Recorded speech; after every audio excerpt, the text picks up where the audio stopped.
La entrevista en iDocumenta.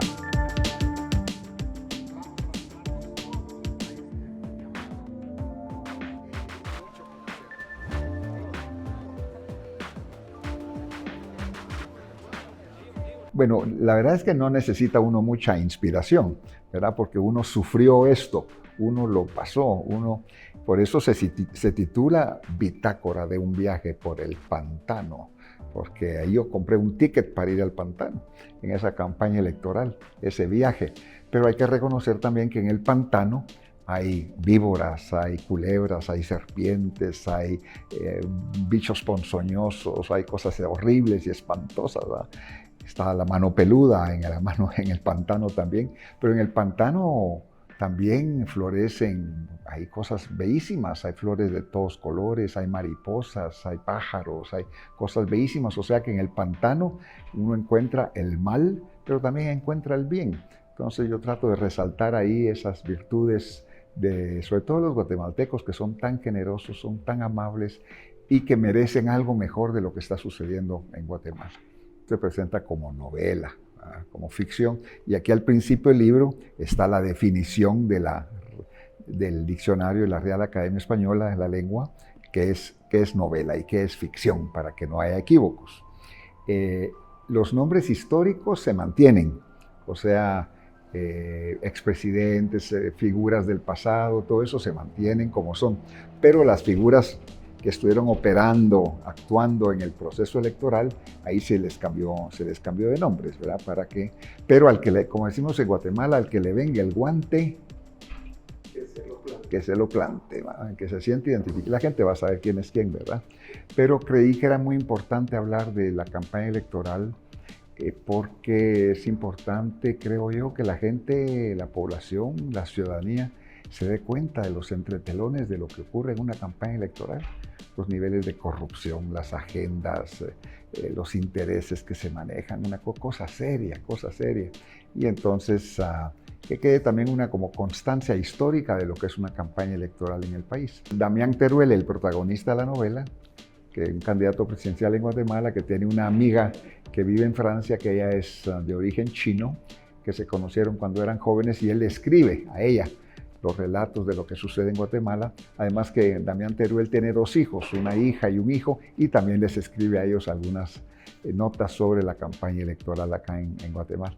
Y eso pues se resume en esta novela. Lo más importante es el respeto a la institucionalidad, que lo hemos ido perdiendo. Y vimos cómo la mano peluda, sobre todo, bueno, durante toda la campaña electoral, pero sobre todo en proceso de transición, que fueron 5 meses y medio, el pacto de corruptos, que después se volvió el pacto golpista, hizo hasta lo imposible para que el presidente electo no tomara posesión. Y recordemos que tomó posesión ya no el 14 de enero como manda la Constitución, sino el 15 de enero en la madrugada, porque hasta el último segundo trataron ahí con recursos legales, con obstáculos, con todo tipo de cosas para que no tomara posesión. Entonces, uno de los mensajes pues, de la novela es el respeto a la institucionalidad. A mí no me gusta ese resultado electoral. Porque no gané yo. No me gustó ese resultado electoral, pero esa es la voluntad popular y es lo que hay que respetar. Si no, aquí vamos a empezar a romper los preceptos constitucionales y básicos de la convivencia democrática solo porque se le antoja a cada uno. No debe ser así. Y entonces yo creo que el mensaje más importante es la necesidad, lo indispensable de la institucionalidad en Guatemala. Es importante que la gente sepa que para cambiar la situación en el país es complicado porque hay muchos intereses, mucha gente que no quiere que esto cambie. La ley electoral, por ejemplo, que es un absoluto desastre.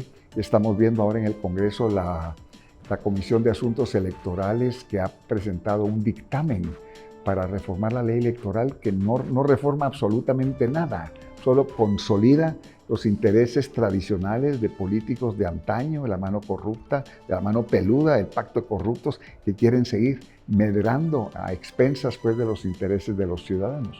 Entonces, se trata de hacer en esta novela una reflexión sobre la realidad política del país, lo que se sufre, lo que se pasa, y esperando pues que esto logre concientizar a futuras generaciones y nuevas generaciones sobre la necesidad de participar en política, que la gente buena, correcta, decente, con sentido de servicio, los que piensan en los demás, también participen, porque si no le vamos a dejar seguir dando el espacio a los bandidos y a los corruptos.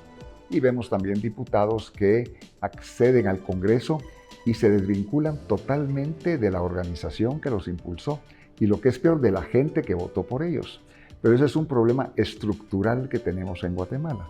Yo le pregunto a todos los guatemaltecos todo el tiempo, ¿quién es el diputado que lo representa a usted? ¿Quién es el diputado que le está rindiendo cuentas a usted? Que le está escribiendo y le está explicando por qué votó de una manera o de otra manera en el Congreso. ¿Por qué no votó por esto? ¿Por qué votó por aquello? Esa relación no existe, que existe en todas las democracias del mundo. El problema en Guatemala es que, mientras no reformemos la ley electoral, vamos a seguir votando por listas. Y en esas listas se cuelan bandidos y malandrines. Uno no votó por ellos, pero como uno vota por una lista, salen electos. Entonces aquí, hasta que no podamos elegir directamente por una persona, mi diputado, yo voy a votar por esa persona para diputado. Y ese diputado sabe que yo voté por él y a mí me tiene que rendir cuentas a mí y yo se las voy a pedir a él. Pero esa relación en Guatemala no existe. Ningún guatemalteco sabe quién es su diputado. No saben en dónde vive, en dónde trabaja. O sea, eso no es democrático. Entonces, eso es una reforma fundamental en el sistema político y electoral de Guatemala. Que si no se hace, vamos a seguir en este mismo ciclo, pues, de que los representantes al Congreso se vuelven como un grupo endémico. Entre ellos se defienden entre ellos, se protegen entre sí, hacen negocios entre sí, promueven leyes que solamente para beneficiarse entre sí, y eso hay que de alguna manera romperlo. Y la única forma de hacerlo es con el voto individual y voto personal. Y eso se logra con distritos electorales más pequeños, por supuesto, ¿verdad? Entonces, le pongo todo ese ejemplo porque, como todos los demás partidos políticos, también el partido político Cabal ha sufrido de eso, pues, de algunos elementos que están viendo solamente su propio interés. Muchas cosas malas fueron aflorando y fueron surgiendo durante la campaña electoral. Mencionaba el tema de la corrupción, el tema de ciertos intereses, el falta de respeto a la institucionalidad, falta de respeto a la voluntad popular expresada en las urnas. Pero un elemento muy, muy preocupante y del cual en Guatemala no hablamos, o nos da miedo, o nos da pena, o no queremos hablar de ese tema. Y aquí se menciona, pues, en esta novela, es el tema de los carteles y del narco.